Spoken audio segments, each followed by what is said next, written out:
जिस गति से आपकी सैलरी बढ़ती है उसके दुगने स्पीड से महंगाई बढ़ता है। ये जब बैंक में काम करते होंगे आपके जो लीडर हैं तो उनको पूछ लीजिएगा कि कितना सैलरी मिलता था और उनका जो लाइफ स्टैंडर्ड था और आपकी जो भी सैलरी है उसका जो लाइफ स्टैंडर्ड है उसको मिला करके देख लीजिएगा तो आपको लगेगा कि सरकार सैलरी क्यों बढ़ाती है। जब एक हाथ से सैलरी दे करके दूसरे हाथ से ले लेगी तो सैलरी का मतलब क्या है।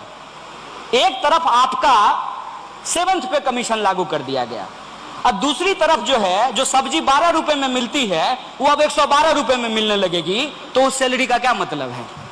जो घर पहले 3 लाख रुपए में मिलता था वो घर अभी 30 लाख रुपए में मिलता है, तो सैलरी बढ़ाने का क्या मतलब है। और आप लोग तो इकोनॉमी पढ़ते हैं ना, बैंक कर्मी है, इकोनॉमी डील करते हैं। जब महंगाई बढ़ती रहेगी और महंगाई को चेक करने के लिए कोई पॉलिसी नहीं होगा तो आपकी सैलरी कितनी भी बढ़ जाए आपकी वही हालत होगी 28 तारीख की जो इनकी हुआ करती थी, उसमें कोई फर्क थोड़ी आने वाला है। तो लेकिन आपका कैश तो किसी भी तरीके से मार्केट में निकालना है, तो 50 रुपया का नवरत्न तेल तो सब नहीं खरीद सकता है, तो 50 पैसा का खरीद सकता है ना। तो कहा कि नवरत्न तेल अब बोतल में नहीं सैसे में मिलेगा, सैसे में। यही आज बैंकिंग सेक्टर के साथ किया जा रहा है।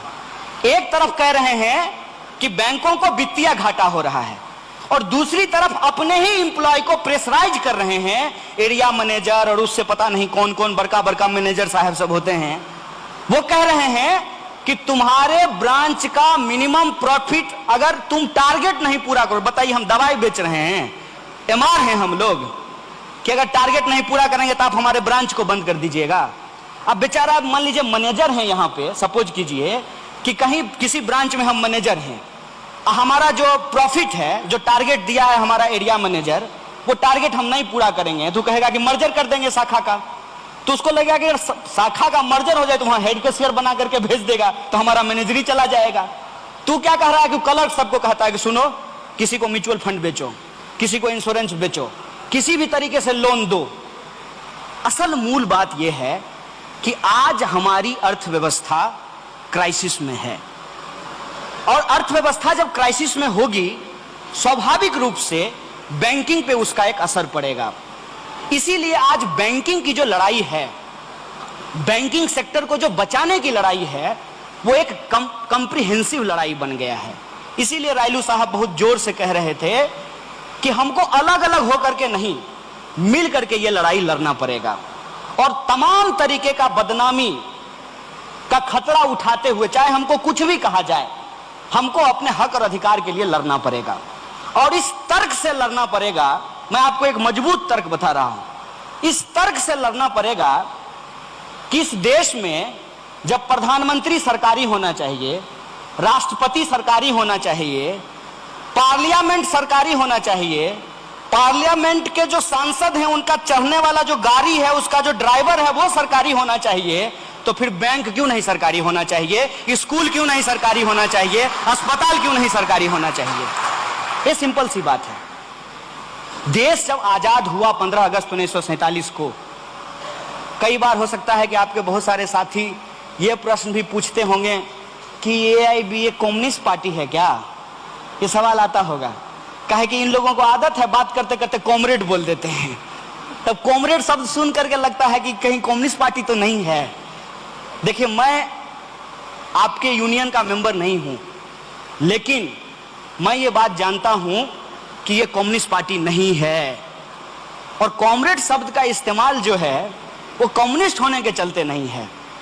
15 अगस्त 1947 को जब देश आजाद हुआ था, मौका मिलेगा तो सुन लीजिएगा, यूट्यूब पे होगा शायद, या अगर दिल्ली जाने का कभी मौका मिले तो नेहरू म्यूजियम है जिसको 3 मूर्ति लाइब्रेरी कहा जाता है।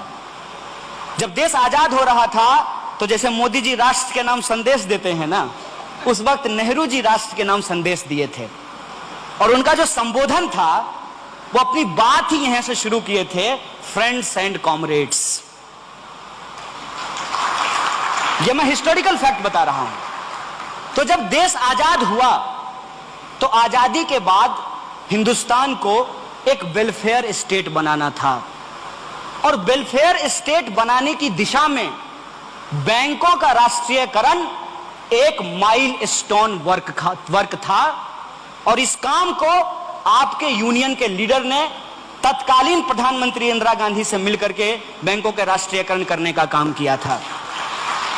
आप सिंपल सी यह बात समझ लीजिए कि आज अगर बैंकों को डीनेशनलाइज किया जा रहा है एक नेशनलिस्ट गवर्नमेंट के द्वारा, तो आप यह समझ लीजिएगा कि सरकार और स्टेट वेलफेयर के प्रोग्राम को छोड़ रही है।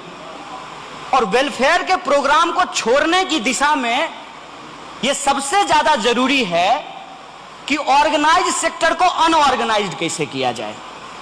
और आप जानते हैं कि हमारी इकोनॉमी आज जितना फॉर्मल है उससे ज्यादा इनफॉर्मल है।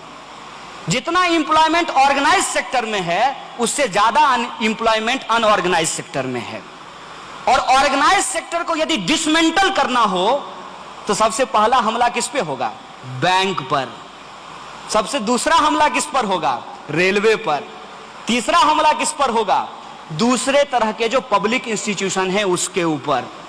इसीलिए आज बैंकों को बचाने की लड़ाई दरअसल सिर्फ और सिर्फ बैंक को बचाने की लड़ाई नहीं है। यह लड़ाई संविधान की वह मूल भावना जिसमें यह कहा गया है, जिसका मूल उद्देश्य यह है कि हम सब सिटीजन हैं और हम सिटीजन होने के चलते सरकार को सर्विस के बदले टैक्स देते हैं। हमारा और सरकार का क्या संबंध है? एक इंडिविजुअल का स्टेट के साथ क्या रिलेशन है? हम सरकार को टैक्स देते हैं, स्टेट बदले में हमको सर्विस और सिक्योरिटी प्रोवाइड करती है। जब सरकार हमको बदले में सर्विस और सिक्योरिटी नहीं प्रोवाइड करेगी तो हम बताइए हमारे टैक्स देने का क्या मतलब है? इसीलिए इस आइडिया को तोड़ने के लिए, इस आइडिया को डिस्ट्रॉय करने के लिए, वेलफेयर स्टेट के उस कॉन्सेप्ट को डिसमेंटल करने के लिए आज ऑर्गेनाइज सेक्टर के ऊपर अटैक किया जा रहा है। इसीलिए बैंकों को बचाने की लड़ाई इस देश में पब्लिक सेक्टर को बचाने की लड़ाई है और वेलफेयर स्टेट के उस कॉन्सेप्ट को बचाने की लड़ाई है जिसमें सिटीजन के लिए उनका सिटीजनशिप का राइट सबसे इंपॉर्टेंट होता है। उस राइट टू सिटीजनशिप को बचाने की लड़ाई है। इसीलिए मैं जब आज आपके बीच खड़ा हूं तो एक सिटीजन की जिम्मेवारी के साथ खड़ा हूं। मैं किसी पॉलिटिकल पार्टी के रिप्रेजेंटेटिव के तौर पर नहीं खड़ा हूं। और यह बैंकों की जो बचाने की लड़ाई है, मैं अगर यूथ होकर के सोचूं तो यह हमारे भविष्य को बचाने की लड़ाई है। इसीलिए हम तमाम अपने जो यूथ एम्प्लॉय हैं उनसे हम ये अपील करना चाहते हैं कि एक बात याद रखिएगा, हमारे दादा अगर आम का पेड़ नहीं लगाते तो हम आम खा पाते? ये लोग अपनी उम्र आज बिता चुके हैं। आज पूरा का पूरा जीवन हमारा है, पूरा का पूरा जो फ्यूचर है वो डार्क में आज हमारा है।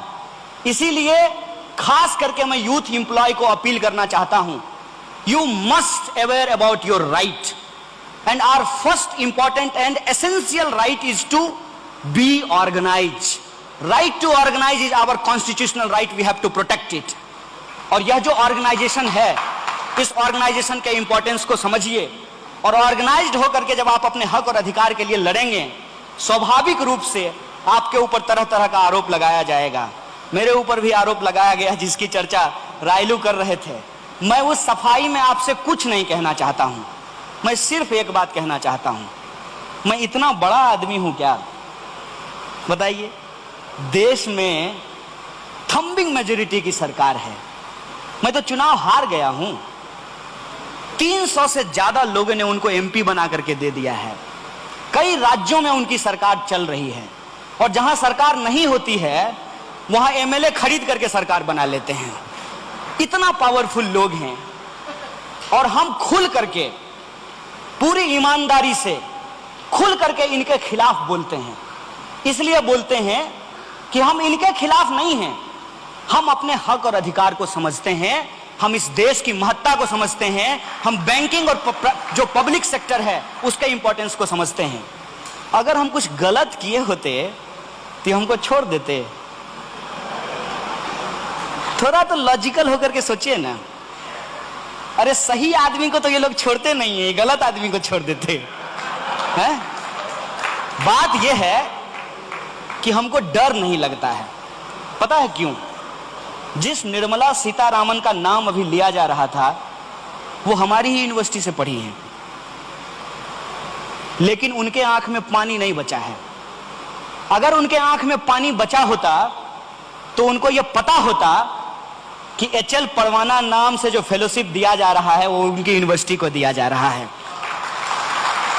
तो वो सरकार की प्रशंसा में खड़े हैं, हम सरकार की आलोचना के लिए खड़े हैं, क्योंकि हम ये जिम्मेवारी समझते हैं कि कल को जब इतिहास लिखा जाएगा तो हमारा नाम बिकने वालों में नहीं, लड़ने वालों में लिखा जाएगा। उस लड़ाई के लिए हम खड़े हैं। और सर्टिफिकेट चाहिए क्या किसी से? सर्टिफिकेट नहीं चाहिए। सर्टिफिकेट हमेशा जो है वो समाज देता है, उसी समाज से आपको काटा जा रहा है। मैं आपसे यह नाता और रिश्ता जोड़ने के लिए आया हूं, क्योंकि मैं ये जानता हूं कि आप किस कंडीशन में काम कर रहे हैं। उस काम को करते हुए अब आपको अपने लिए और अपने आने वाली पीढ़ी के लिए, नहीं कहते हैं एक्स्ट्रा करिकुलम एक्टिविटी, उस एक्स्ट्रा करिकुलम एक्टिविटी में आपको लर्निंग की भी जिम्मेवारी अपने कंधे पे लेनी पड़ेगी। और इस लड़ाई में आप मजबूती से आगे बढ़िए। हम पूरी हिम्मत से, और हमारी जितनी ही ताकत है, हम बहुत बड़ा आदमी नहीं है। वो कहानी आप लोग सुने होंगे जंगल में आग वाली। जंगल में आग लगी तो बड़े बड़े जानवर भाग रहे थे। एक कोयल अपने चोंच में पानी भर करके आग बुझाने की कोशिश कर रही थी। बड़े बड़े जानवर हंसने लगे, बोले तुम्हारी छोटी सी चोंच से क्या हो जाएगा? तो कोयल ने कहा कि तुम्हारा नाम आग लगाने वालों में और हमारा बुझाने वालों में लिखा जाएगा।